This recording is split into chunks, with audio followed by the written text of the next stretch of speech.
السلام علیکم۔ ہمارا چینل دیکھنے والے تمام سامعین و ناظرین کو خوش آمدید۔ چین دنیا کی سب سے زیادہ آبادی والا ملک ہے، جس کی آبادی 1.5 ارب کے آس پاس ہے۔ یہ تمام ایشیائی ممالک میں سب سے بڑا ہے اور دنیا کے کسی بھی ملک سے سب سے زیادہ آبادی رکھتا ہے۔ لیکن اب چین جلد ہی دنیا کے سب سے زیادہ آبادی والے ملک کے طور پر اپنی دیرینہ حیثیت سے دستبردار ہو جائے گا۔ چونکہ ہندوستان کی آبادی بھی 1.5 ارب کا فگر کراس کرنے کے قریب ہے، مگر چین بھلے ہی آبادی میں بھارت سے پیچھے رہ جائے، لیکن جس تیزی سے چین ٹیکنالوجی میں ترقی کر رہا ہے، لگتا ایسا ہے کہ آنے والے کچھ سالوں میں چین دنیا کی سپر پاور ہوگا۔ اگر چین کے محل وقوع کی بات کی جائے تو چائنا کا کل رقبہ تقریباً 95 لاکھ مربع کلومیٹر ہے اور اس کے پڑوس میں 14 ممالک آباد ہیں، جن میں Pakistan, India, Russia, Afghanistan, north Korea اور دیگر ممالک شامل ہیں۔ چین رقبے کے حساب سے دنیا کا تیسرا بڑا ملک ہے۔ چین میں 33 انتظامی یونٹس براہ راست مرکزی حکومت کے ماتحت ہیں۔ یہ 23 صوبے، 5 خود مختار علاقے، 4 میونسپلٹی اور 2 خصوصی انتظامی علاقوں پر مشتمل ہے۔ بیجنگ عوامی جمہوریہ کا دارالحکومت، ملک کا ثقافتی، اقتصادی اور مواصلاتی مرکز بھی ہے۔ شنگھائی اہم صنعتی شہر ہے۔ ہانگ کانگ معروف تجارتی مرکز اور بندرگاہ ہے۔ اس کے علاوہ اگر دریاؤں کی بات کی جائے تو چین میں 1500 سے زیادہ دریا بہتے ہیں۔ چین میں آپ کو مختلف قسم کے کھانے ملیں گے۔ امریکہ کی طرح چین کی بھی مختلف خصوصیات ہیں جو کہ خطے کے لحاظ سے مختلف ہوتی ہیں۔ تاہم ان کھانوں کے بارے اگر آپ نے کبھی چائنیز ریسٹورنٹ میں کھانا کھایا ہو تو آپ نے دیکھا ہوگا کہ چاول اور نوڈلز بہت مشہور ہیں۔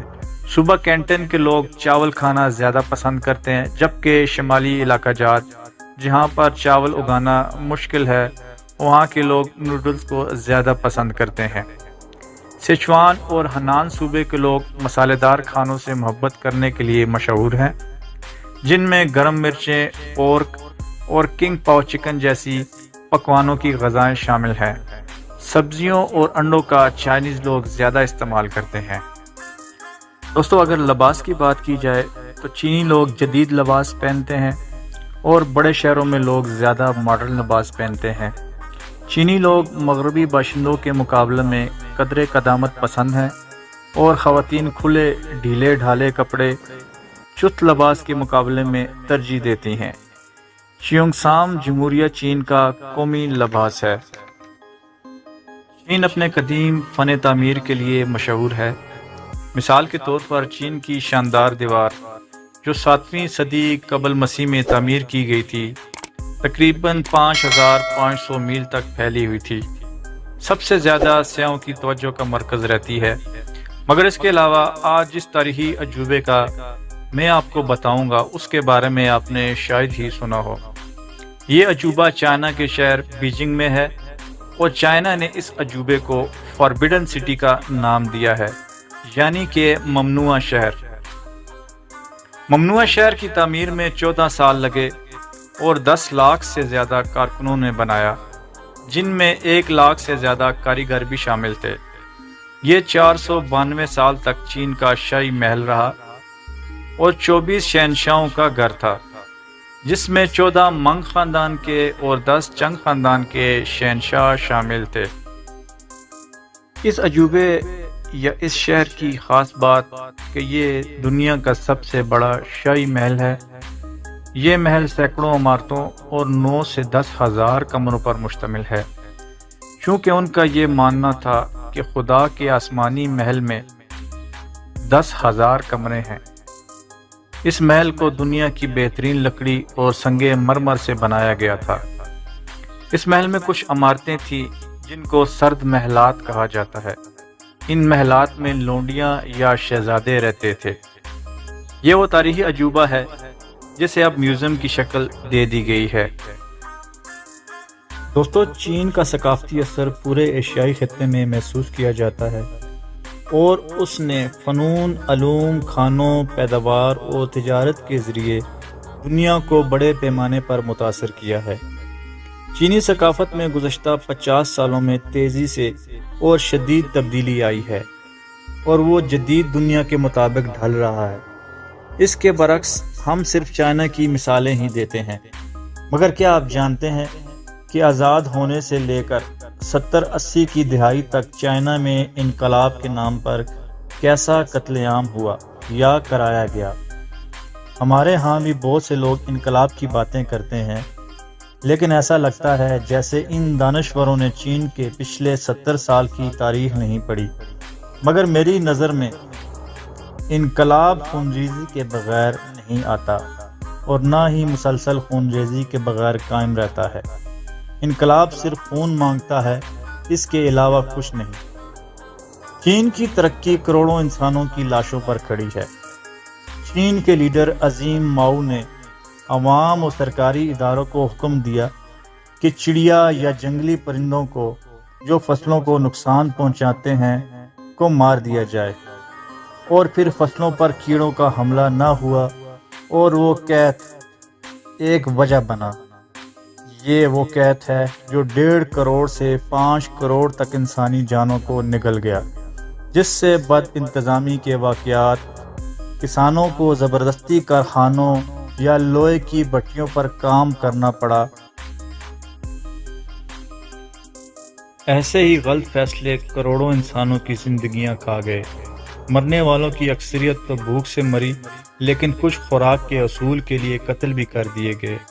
خوراک کی شدید کمی کی وجہ سے معاشرے میں موجود بیکار افراد کو مارنے کا حکم بھی دیا گیا، جیسے کہ جیل میں موجود قیدیوں کو مار دیا گیا۔ چین میں انقلاب یا سول وار میں جو قوم پرستوں اور کمیونسٹوں کے درمیان لڑی گئی میں بھی قریب 1.5 کروڑ لوگ مارے گئے تھے۔ انقلاب کے بعد خونریزی میں قریب 70 سے 80 لاکھ اموات کا اندازہ لگایا جاتا ہے۔ پہلے مرحلے میں سرمایہ داروں اور زمینداروں کو موت کے گھاٹ اتارا گیا، جو تقریباً 80,000 لوگ تھے۔ اس کے بعد کمیونسٹ پارٹی کے نظر میں روایت پسند افراد کے قتل کا حکم بھی دیا گیا، جن میں ماہرین تعلیم، ٹیچرز اور طلباء کا قتل عام شروع ہوا۔ ہائی اسکول کے طالبات تک کو سکولز میں جا کر قتل تک کے واقعات ہوئے۔ جس گھر کے افراد پر ذرا سا شک بھی رجعت پسند ہونے کا ہوتا، اس پورے خاندان کو قتل کر دیا جاتا تھا۔ آرمی اور پولیس اور رضاکار فورس کی آپسی جھڑپوں میں بھی بہت سی ہلاکتیں ہوئیں۔ آرمی دہشت کی علامت بن گئی۔ آرمی پر عوامی جتھوں کے حملے میں بھی ہلاکتیں ہوئیں۔ انقلاب کے بعد بھی کچھ علاقوں میں قوم پرست مضبوط تھے، ان کے ساتھ لڑائی میں بھی بے شمار جانیں گئیں۔ جگہ جگہ مختلف گینگز کی شکل میں بھی اموات ہوئیں۔ مندروں اور گرجا گھروں کی مسماری اور ان سے وابستہ افراد بھی موت کے گھاٹ اتارے گئے۔ اموات کے علاوہ اپاہج ہونے والے بھی لاتعداد تھے۔ جبری اور ضرورت سے زیادہ محنت بھی اموات کا باعث رہی۔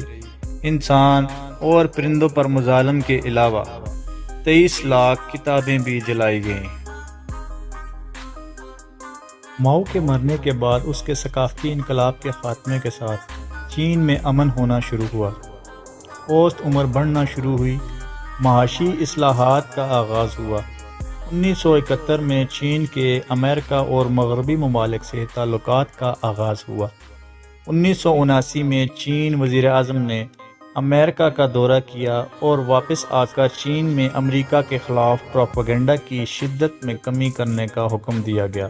وہ سمجھ گئے کہ طاقت کے مرکز کے ساتھ اچھے تعلقات ضروری ہیں۔ اسی سال امریکہ اور چین کا $4 ارب کا تجارتی معاہدہ ہوا، جس میں چینی مصنوعات کو امریکی مارکیٹ مل گئی اور ساتھ میں چین نے ضروری مشینری خریدنا شروع کی اور چائنا کی ترقی کا سفر شروع ہوا۔ 1990 میں فری مارکیٹ اکانومی اختیار کرنے سے چین میں تیزی سے غربت کا خاتمہ ہوا۔ دوستو، انقلاب خونریزی کے سوا کچھ نہیں دیتے اور ترقی کا راستہ امن، جمہوریت اور ہمسایہ ممالک کے ساتھ اچھے تعلقات میں ہے۔